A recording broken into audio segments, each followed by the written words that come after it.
بسم اللہ الرحمن الرحیم۔ السلام علیکم۔ ننوا عراق میں موصل کے قریب ایک بستی کا نام تھا۔ اس بستی کے لوگ بتوں کی پوجا کرتے تھے۔ وہاں کے لوگ اچھے اخلاق کے مالک نہ تھے۔ ان کے چھوٹے بڑوں کا احترام نہ کرتے تھے۔ بڑے چھوٹوں پر رحم اور شفقت نہ کرتے تھے۔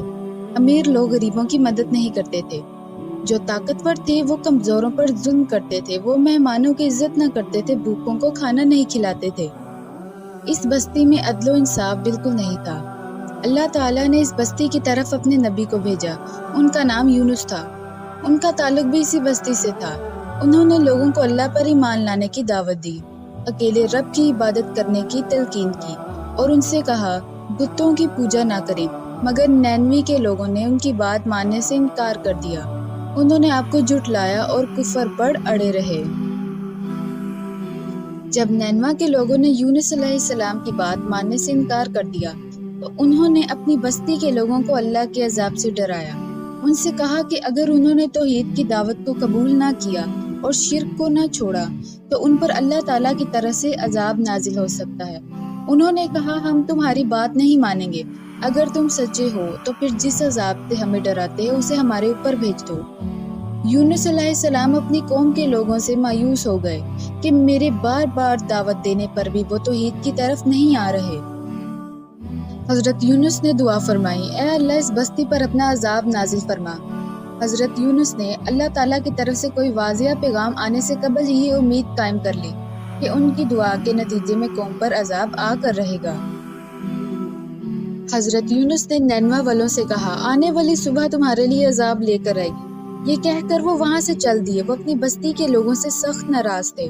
اللہ تعالیٰ کا حکم آنے سے پہلے ہی انہوں نے نینوا کو چھوڑ دیا۔ ان کے وہاں سے نکلنے کے بعد بستی کے لوگوں نے سوچا کہ ہم نے ان کی بات نہ مان کر سخت غلطی کی ہے۔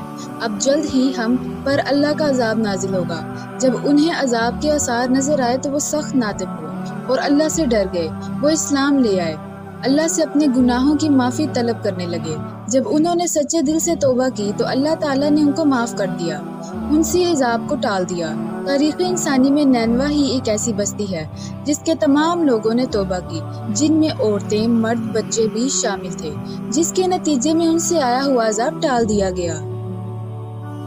حضرت یونس علیہ السلام اپنی قوم سے ناراض ہو کر نینوا سے باہر آئے تو وہ چلتے چلتے ساحل سمندر پر آ گئے۔ انہوں نے دیکھا کہ کچھ مسافر کسی دوسرے شہر جانے کے لیے کشتی میں بیٹھ رہے تھے۔ حضرت یونس نے ان سے پوچھا کہ وہ کس جگہ جا رہے ہیں، مجھے بھی اپنے ساتھ کشتی میں بٹھا لیں۔ انہوں نے ان کے نورانی چہرے کو دیکھا تو ان کی نہایت عزت کی اور کہنے لگے آپ بھی کشتی میں سوار ہو جائیں۔ چنانچہ یونس علیہ السلام کشتی پر سوار ہو گئے۔ کشتی اپنے سفر پر روانہ ہوئی۔ آہستہ آہستہ چلتی ہوئی جب ساحل سے خاصی دور چلی گئی تو اچانک زور کی آندھی چلنا شروع ہو گئی۔ کشتی تیز آندھی کی وجہ سے ہچکولے کھانے لگی۔ کشتی میں پانی داخل ہونے لگا۔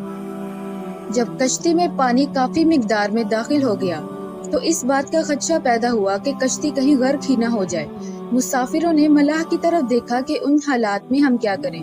اس نے مشورہ دیا اگر کشتی کو بچانا ہے تو پھر اس سے وزن کم کیا جائے۔ چنانچہ انہوں نے بھاری اشیاء اٹھا کر سمندر میں پھینکنا شروع کر دی۔ انسانوں کے سوا تمام اشیاء ایک ایک کر کے سمندر میں پھینک دی گئی۔ اس کے باوجود کشتی ہچکولے کھاتی رہی۔ وہ کسی وقت بھی الٹ سکتی تھی۔ آندھی کا طوفان مسلسل جاری تھا اور کسی صورت رکنے کا نام نہیں لے رہا تھا۔ انہوں نے سوچا کہ اب انسان ہی باقی رہ گئے ہیں، مگر ان میں سے کچھ لوگوں کو سمندر میں پھینک دیا جائے تو باقی لوگوں کی زندگی بچ سکتی ہے۔ مگر سوال یہ ہے کہ سب سے پہلے کس کو سمندر میں پھینکا جائے؟ کافی سوچ بچار کے بعد کشتی والوں نے فیصلہ کیا کہ قرعہ اندازی کی جائے اور جس کا نام قرعہ نکلے اس کو سب سے پہلے سمندر میں پھینک دیا جائے۔ جب قرعہ اندازی ہوئی تو قرعہ یونس علیہ السلام کا نکلا۔ یونس علیہ السلام بڑے نیک سیرت تھے۔ کشتی والے ان کو بڑا پسند کرتے تھے۔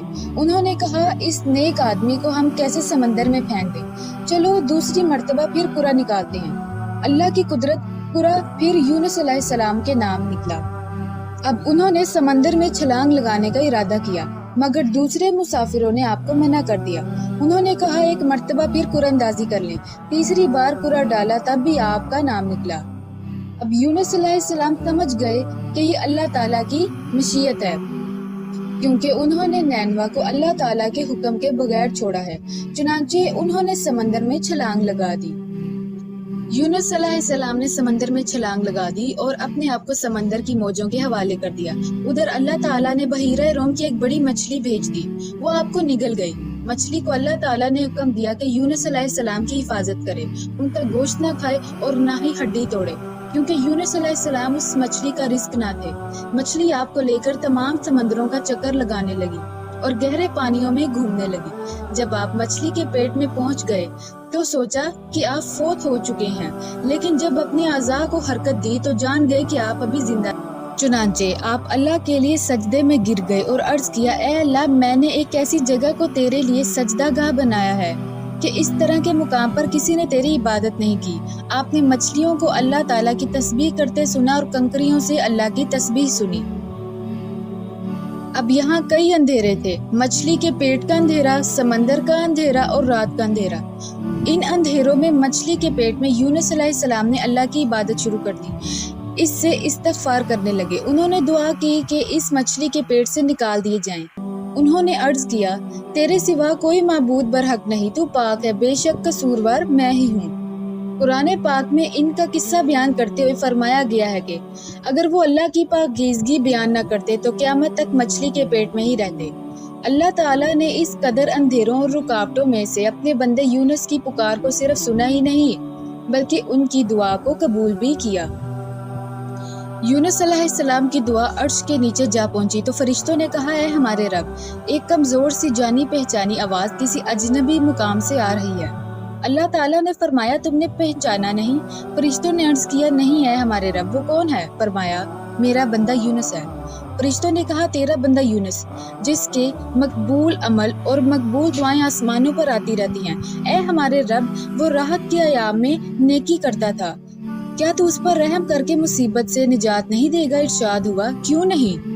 پھر مچھلی کو حکم دیا کہ ہمارے مہمان یونس علیہ السلام کو ساحل کے کنارے ڈال دیں۔ چنانچہ مچھلی ساحل کی طرف آئی اور یونس علیہ السلام کو ساحل پر اگل دیا۔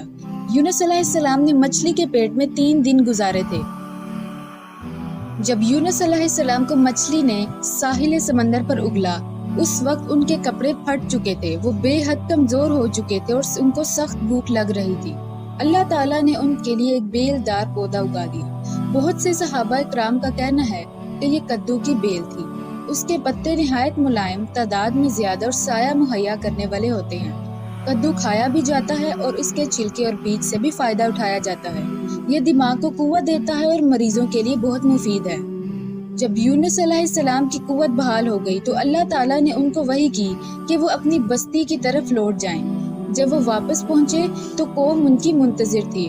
اللہ تعالیٰ نے اس قوم کی توبہ قبول کر لی تھی۔ تمام قومیں مسلمان ہو چکی تھی۔ یہ پہلی قوم ہے کہ ایمان لانے کی بدولت ان سے ان کا عذاب ٹال دیا گیا تھا۔